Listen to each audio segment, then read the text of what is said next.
Surgery కంటే hospital bill అంటేనే భయం. అదే మధ్య తరగతికి అందుబాటు ధరలో వైద్యం. Medistar hospitals. Welcome to iDream media. So జనరల్గా నరాల బలహీనత సమస్య ఈ ప్రాబ్లం అనేది వేధిస్తూ ఉంటుంది. అంటే ఎట్లా చెప్తారు అసలు నరాల బలహీనత అని, ఎందుకు వస్తుంది, ఎలాంటి లక్షణాలు కనిపిస్తాయి, ఎవరిలో ఈ ప్రాబ్లం అనేది చూస్తాము, అంటే యోగా అండ్ న్యాచురల్ వేస్లో దీన్ని తగ్గించుకోవచ్చా, పూర్తి వివరాలు తెలుసుకుందాం. మనతో పాటు ప్రముఖ యోగా అండ్ స్పిరిచువల్ గురువు అరుణాదేవి గారు ఉన్నారు. మ్యామ్ నమస్తే. నమస్తే మ్యామ్, జనరల్గా కూడా జనరల్ భాషలో చెప్తూ ఉంటారు నరాల బలహీనత అని. అంటే ఏంటి అసలు? నరాల న్యూరో ప్రాబ్లమ్స్ అంటే మనకి నరాల బలహీనత అంటే ఉంది అనేది ఎలా తెలుస్తుంది అంటే first weakness, stiffness in the body, తర్వాత మెమరీ తగ్గడం, మెమరీ లాస్, విపరీతమైన హెడేక్, తర్వాత వర్టిగో ప్రాబ్లమ్స్, లేకపోతే నెక్ ప్రాబ్లమ్స్, తర్వాత స్పైన్ ఇష్యూస్, మన లిమ్స్ దగ్గర నమ్నెస్ ఉండడం, నమ్నెస్ రావడం, సడన్గా డిజీనెస్ రావడం, తర్వాత చాలా డల్ అయిపోతూ ఉంటాం అంటే ఒక్కొక్కసారి ఈ వీక్నెస్ ఉన్నప్పుడు బాగా స్ట్రెస్ కూడా బాగా ఉంటుంది. ఉన్నప్పుడు కొన్ని వర్డ్స్ మర్చిపోవడం, అదే మాట్లాడుతుంటే ఆల్ ఆఫ్ సడన్గా కొన్ని అక్షరాలు అంటే ఇంతకుముందు మనం బాగా రోజు మాట్లాడే మాటలు కూడా అక్షరాలు కానీ వర్డ్స్ కానీ పలకలేకపోవడం, తర్వాత ఇయర్ పెయిన్స్ రావడం, బాగా టింగ్లింగ్ రావడం, చెవిలో నొప్పి కూడా నరాల బలహీనత, చెవి దగ్గర ఈ బలహీనత ఉన్నప్పుడు ఆ టింగ్లింగ్ కూడా ఉంటుంది. వర్టిగో కూడా న్యూరో ఇష్యూ వస్తుంది. తర్వాత ఇంకా ఎక్కువగా ఉన్నప్పుడు సీజర్స్ అంటే ఫిట్స్ లాంటిగా సడన్గా రావడము, మనకి ఆల్ ఆఫ్ సడన్గా మాకు తగ్గిపోయింది, ఇంతకు ముందులాగా నాకు జ్ఞాపక శక్తి లేదు, మర్చిపోతున్నాను, ప్రతిదానికి మర్చిపోతున్నాను అని కూడా చెప్తా ఉంటారు. సో ఇవన్నీ న్యూరో ప్రాబ్లమ్సే. అంటే ఆ కనెక్టివిటీ మనకి బ్రెయిన్కి ఆ నర్వ్స్కి కనెక్టివిటీ తగ్గిపోతుంది అన్నమాట. ఆ తగ్గిపోయినప్పుడు ఇలాంటి ఇష్యూస్ అన్నీ కూడా న్యూరో ప్రాబ్లమ్స్లోకే వస్తాయి. నేనేం చెప్తానంటే ఈ న్యూరో ప్రాబ్లమ్స్ని అంటే మనం చేయాలి అని అంటే దానికి మెడికల్గా చాలా ట్రీట్మెంట్స్ ఉన్నాయి, వాళ్ళ వే ఆఫ్ ఎంత వేరే ఉంటుంది. యోగాలో న్యాచురల్గా ఈ బ్రెయిన్కి వెళ్ళే కనెక్టివిటీ ఏదైతే ఉందో ఈ న్యూరో కనెక్టివిటీని కనెక్ట్ చేయడానికి కొన్ని మనం ప్రాణాయామం ద్వారా చాలా సింపుల్గా, అలాగే పూర్తిగా ఒక రిలాక్సేషన్లోకి అంటే యోగ నిద్ర చాలా బాగా ఉపయోగపడుతుంది అన్నమాట. ఆ నర్వ్స్ అన్నీ కూడా రిలాక్స్ అవుతాయి, ఆ నర్వ్స్ మీద ఉన్న ప్రెషర్ బాగా తగ్గుతుంది. అందుకని యోగ నిద్ర బాగా మనం సజెస్ట్ చేస్తాము, చేపిస్తాం. యోగ నిద్రలో కూడా బేసిక్ దానికి ఒక లెవెల్స్ ఆఫ్ ఇది ఉన్నాయన్నమాట. వాళ్ళు చెప్పే ప్రాబ్లమ్స్ని బట్టి మనం ఎలాగ వాళ్ళకి ఇవ్వాలి అనేది. తర్వాత మసాజ్ చాలా బాగా ఉపయోగపడుతుంది. బాడీ మసాజ్ అంటే సర్క్యులేషన్కి, తర్వాత డిటాక్స్ అవ్వడానికి, ఇంప్యూరిటీస్ బయటికి రావడానికి, స్ట్రెంగ్తన్ అవ్వడానికి, ఇవన్నిటికీ మనం తీసుకున్న ఏదైతే ఆక్సిజన్ ఉందో పూర్తిగా ప్రాణశక్తి పూర్తిగా వెళ్ళడానికి యోగా ఎలా ఉంటుంది అంటే మీరు ఏది చేసినా కూడా ఆ మోర్ ప్రాణాయామం చేసేటప్పుడు కానీ మోర్ పైకి వెళ్తూ ఉంటుంది అన్నమాట. ఎనర్జీ ఎప్పుడు కూడా అప్వర్డ్స్కి వెళ్తుంది. ఇప్పుడు మనం జనరల్గా శ్వాస తీసుకున్నప్పుడు కిందకే వెళ్ళిపోయి శ్వాస తీసుకుంటామో వదిలేస్తామన్నమాట. కానీ ప్రాణాయామం చేసేటప్పుడు మనం తీసుకున్నది ఏదైతే ఉందో ఆ కింద నుంచి ఎనర్జీని బ్రెయిన్కి ఎక్కువ పంపిస్తామన్నమాట. సో యోగా ఆసనాస్ అంటే ఆ స్ట్రెచ్చింగ్, ఆ స్లో స్ట్రెచ్చింగ్ ఆసనాస్ చేసినప్పుడు ఒక ఆసనాన్ని మనం చాలా మెల్లగా ఒక పద్ధతి, ఒక టెక్నిక్స్ ఉంటాయి. హౌ టు ఎలా వెళ్ళాలి, ఎలా హోల్డ్ చేయాలి, ఎలా దాన్ని మళ్ళీ మనం బ్యాక్ రావాలి అనేది ఒక క్రమ పద్ధతిలో మనం కనుక చేపిస్తే ఈ న్యూరో ఇష్యూస్ ఉన్నాయి. సపోజ్ ఈ ట్రెమర్స్ వచ్చేది ఉంటుంది, అందులో పార్కిన్సన్ కూడా న్యూరో ఇష్యూని. కొంత చేతులకి ట్రెమర్స్ వస్తాయి, హెడ్ ట్రెమర్స్ వస్తాయి, ఇవన్నీ కూడా ఆల్ ఆఫ్ సడన్గా లెగ్స్ ట్రెమర్స్ అనిపించవచ్చు.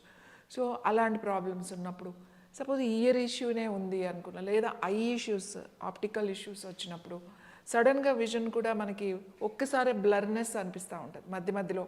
ఏంటి ఆల్ ఆఫ్ సడన్గా నాకు బ్లర్గా అనిపిస్తుంది, మళ్ళీ మెల్లగా నార్మల్ అవుతూ ఉంటుంది, ఒక్కొక్కసారి టైం తీసుకుంటుంది. ఇవన్నీ న్యూరోనే.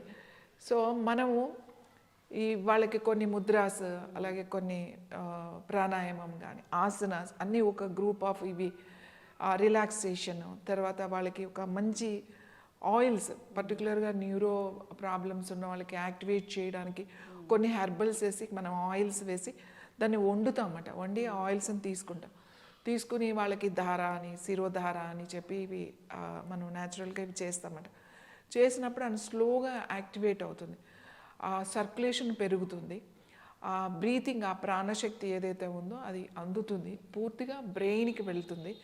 సో బ్రెయిన్ని కనుక మనం యాక్టివేట్ చేసినప్పుడు ఈ ఛానల్స్ అన్నీ కూడా ఓపెన్ అయ్యి కనెక్టివిటీ పెరిగి మనకి ఈ ప్రాబ్లమ్స్ తగ్గుతూ వస్తాయి.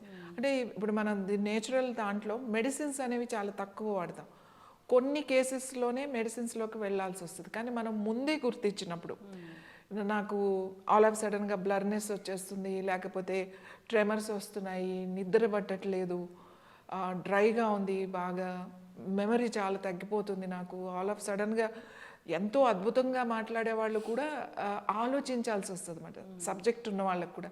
సో ఇలాంటివి ఉన్నప్పుడు ఖచ్చితంగా అది నర్వస్ ఇష్యూసే, కంగారు పడాల్సిన విషయం ఏమీ లేదు. ఫస్ట్ మీరు రిలాక్స్ అవ్వడం అనేది నేర్చుకోవాలి.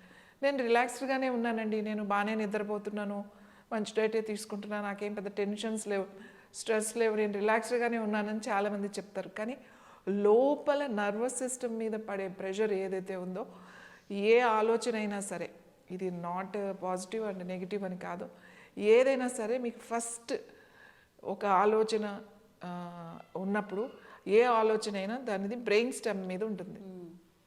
అంటే మన స్పైన్, మన నర్వస్ సిస్టమ్ అంతా మన బ్రెయిన్ స్టెమ్, అంటే మన స్పైనల్ కాలంకి కనెక్ట్ అయి ఉంటాయి అన్ని నర్వ్స్ అన్నీ కూడా. సో ఫస్ట్ ప్రాబ్లం వచ్చేది నెక్ దగ్గర నుంచే మనకి మొదలవుతుంది అన్నమాట. సో అందుకని అది రిలాక్స్ అవ్వాలి, ఆ ప్రెషర్ని తగ్గించాలి, సర్క్యులేషన్ ఇంప్రూవ్ చేయడానికి చాలా సింపుల్గా మేమైతే చేసేస్తాం. ముందు ఇవి ట్రై చేసి కొంచెం రిలాక్స్ అది అయి ట్రై చేసిన తర్వాత, సో ఇవి కూడా మనకు కావట్లేదు అని అనుకున్నప్పుడు డెఫినెట్గా అప్పుడు మనం డాక్టర్ని ఖచ్చితంగా కలవాలి. ఇది సివియర్ ఇష్యూ అయితే మనం కొన్ని రోజులు మెడిసిన్స్ వాడాల్సి వస్తే కూడా వాడాల్సిన అవసరం ఉంటుంది. దాని తర్వాత మళ్ళీ మనం ఇలా యోగా, ఈ ఏవైతే మనకి మెడిసిన్స్ ఉన్నాయో, హెర్బల్స్ ఉన్నాయో, ఇవన్నీ తీసుకుంటూ రిలాక్స్ అయిపోవచ్చు. అందుకే నేనేం చెప్తానంటే, ఇవన్నీ మనకు వస్తాయి, ఎలా అయినా వస్తాయి, రాకుండా ఉండాలి అని అంటే మీరు ఖచ్చితంగా మీరు చేయాల్సింది, మీకు వేరే దారి లేదు. ఈవెన్ కొన్ని అవర్స్ టుగెదర్ మెడిటేషన్ చేసే వాళ్ళు కూడా ఈ న్యూరో ఇష్యూస్తో ప్రాబ్లమ్స్ వాళ్ళు ఎదుర్కొంటారు. వాళ్ళు వచ్చి నేను రోజు మెడిటేషన్ చేస్తున్నాను, నేను చాలా రిలాక్స్డ్గా ఉంటాను, ఎందుకు మాకు ఈ ఇష్యూ వస్తుంది అంటే, మెడిటేషన్ చేయండి, నేను చేయొద్దని అనట్లేదు, అది మీకు బాగుంది చేయండి, కానీ మీరు ఫస్ట్ మీ బాడీని రిలాక్స్ చేయండి, మీ స్ట్రెచ్ చేయండి బాడీని, డైట్ తీసుకోండి, సర్క్యులేషన్ ఇంప్రూవ్ చేసుకోండి. అది ఏమంత తొందర ఇలా అయిపోదు, మీరు ఖచ్చితంగా చేయాల్సిందే. ఈ పద్ధతిలో మీరు వెళ్ళినప్పుడు మీ మెడిటేషన్ కూడా ఖచ్చితంగా జరుగుతుంది. ఈ న్యూరో ఇష్యూస్కి డాక్టర్స్ కూడా ఏం చెప్తారంటే, మీరు మెడిటేషన్ కూడా చేయండి అంటారు, వాళ్ళు ఇచ్చే ప్రిస్క్రిప్షన్తో పాటుగా మీరు కొంచెం మెడిటేషన్ చేయండి అంటే రిలాక్స్ అవుతారు అని చెప్తారు.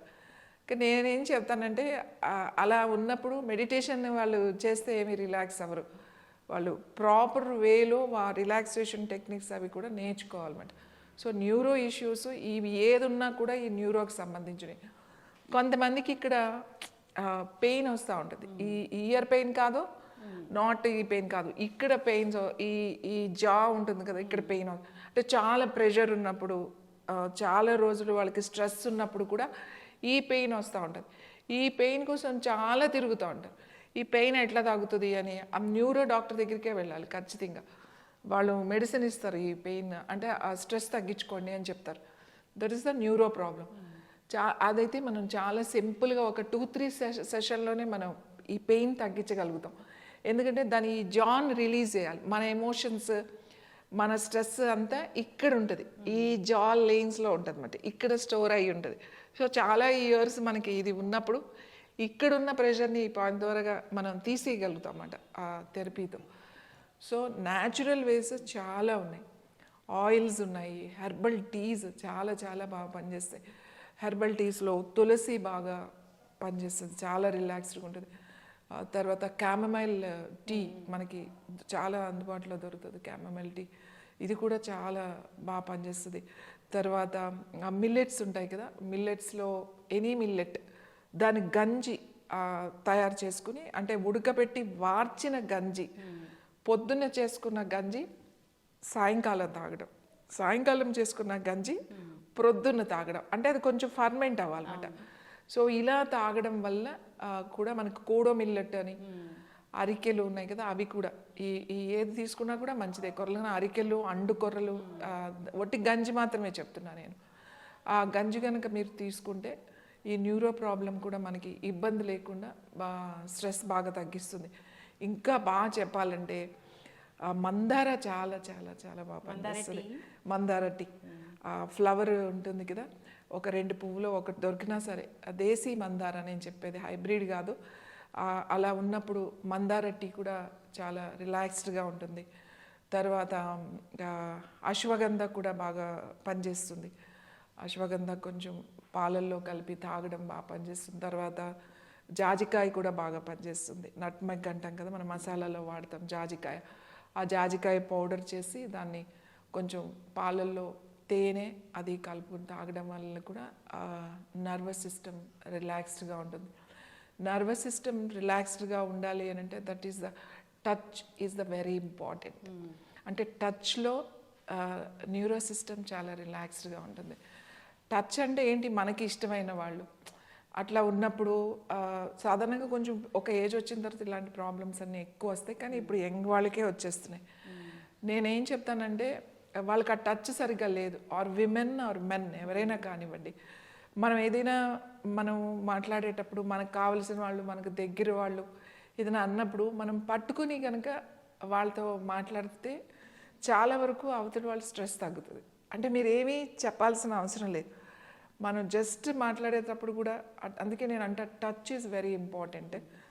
మీకు దగ్గర వాళ్ళు, మీరు కావలసిన వాళ్ళు ఉన్నప్పుడు వాళ్ళని టచ్ చేయడం అనేది human touch it's very very very important. ఇప్పుడేమో హ్యూమన్ టచ్ చాలా తగ్గిపోయింది, వీళ్ళు దూరం అయిపోయి ఈ కుక్కల్ని పెంచుకోవడం అనేది మొదలైపోయింది. అంటే ఆ టచ్ కూడా రిలాక్స్ అవుతాము. ఒక డాగ్ మన ఇంట్లో ఉంటే మనం చాలా రిలాక్స్ అవుతాం అనే కాన్సెప్ట్ వెస్ట్రన్ కల్చర్ నుంచి మనకు వచ్చేసింది. సో నేనేమంటానంటే ఉన్న హ్యూమన్స్ ఎవరో, మనం 2 మనుషులు ఉంటాం ఇంట్లో, బాగా ఉంటే 2-3 ఉంటారు, పిల్లలు 2 పెద్దవాళ్ళు. సో వీళ్ళకే సరిగా లేదు. మనకి ఈ హ్యూమన్ టచ్ అంటే ఆ ఇంట్లో ఉన్నవాళ్ళు ఆ టచ్, ఆ స్పర్శ, టచ్ అంటే ఏంటి, స్పర్శే కదా. మనకు పంచేంద్రియాల్లో ఒకటి ఆ స్కిన్ ఉంది, స్కిన్ అంటే స్పర్శ అని చెప్తాం. అంటే శబ్ద, గంధ, స్పర్శ అనేది మనకి చాలా ఇంపార్టెంట్. మంచి వాసన, న్యూరో సిస్టమ్ని ఇమ్మీడియట్గా యాక్టివేట్ చేయాలి అంటే అరోమా కావాలి. అరోమా అంటే మంచి వాసన కావాలి. మంచి వాసనలో మంచి ప్యూర్ గంధం చాలా చాలా బాగుంటుంది. జాస్మిన్ టీ, మల్లె పువ్వులు ఉంటాయి కదా, అవి ఫ్రెష్ దొరికితే ఫ్రెష్, లేకపోతే డ్రైడ్ దొరికితే డ్రైడ్. మనం అసలు ఎంత నెగ్లెక్ట్ చేస్తామంటే, మనకి ఎంత మల్లెపూలు దొరుకుతాయి సమ్మర్లో, ఎంత మంచి వాసన వస్తాయి, పడేస్తూ ఉంటాం అవి మామూలుగా డ్రై అయిపోతూ ఉంటాయి. మనం ఇంట్లో కూడా ఒక్కొక్కసారి అలా వదిలేస్తే డ్రై అయిపోతాయి. ఆ డ్రై అయినవి కనుక మనం ప్యాక్ చేసి డబ్బాలో పెట్టుకుంటే మనకి ఇలాంటప్పుడు ఎప్పుడైనా కావాల్సి వచ్చినప్పుడు ఒక టీ లాగా జస్ట్ అవి వేసుకుని కొంచెం బాయిల్ చేసుకుని కొద్దిగా హనీ లాంటిది కలుపుకొని తాగితే ఇమీడియట్లీగా రిలాక్సేషన్ కూడా తొందరగా వస్తుందన్నమాట. మంచి ఆరోమా, మంచి గంధం, గంధం, తమలపాకు ఉంటుంది కదా, తమలపాకు, తర్వాత మంచి ముద్ద కర్పూరం, కొంచెం జాజికాయ, అలాగే కొంచెం ఇలాచి, అంటే మనం వాడే ఇవన్నీ సుగంధ ద్రవ్యాలే కదా, కొంచెం కుంకుమ పువ్వు, ఇవన్నీ వేసి ఒక పేస్ట్ లాగా గంధంలాగా చేసుకుని ఆ గంధము ఒక డబ్బాలో పెట్టుకుని మనం దాన్ని కొంచెం కొంచెం కనుక మనం బొట్టులాగా పెట్టుకున్న, ఇక్కడ పెట్టుకుంటే చాలా, ఎక్కడ అక్కడ, లేదా ఇక్కడ ఇట్లా గంధం రాసిన, మనం తయారు చేసుకున్నది ఇక్కడ రాసుకున్నా, ఇక్కడ రాసుకున్నా, ఇక్కడ రాసుకున్నా కూడా న్యూరో సిస్టమ్ చాలా రిలాక్స్ అవుతుంది.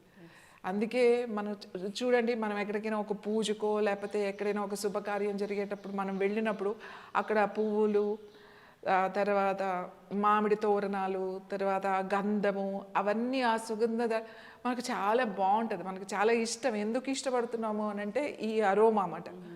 సో అలాంటి సుగంధ ద్రవ్యాలు కూడా మనం వాడుకుంటే మనకి ఆ రిలాక్సేషన్, న్యూరో సిస్టమ్ అంటే న్యాచురల్ వేలో చెప్తున్నా, చాలా రిలాక్స్ అవుతారు.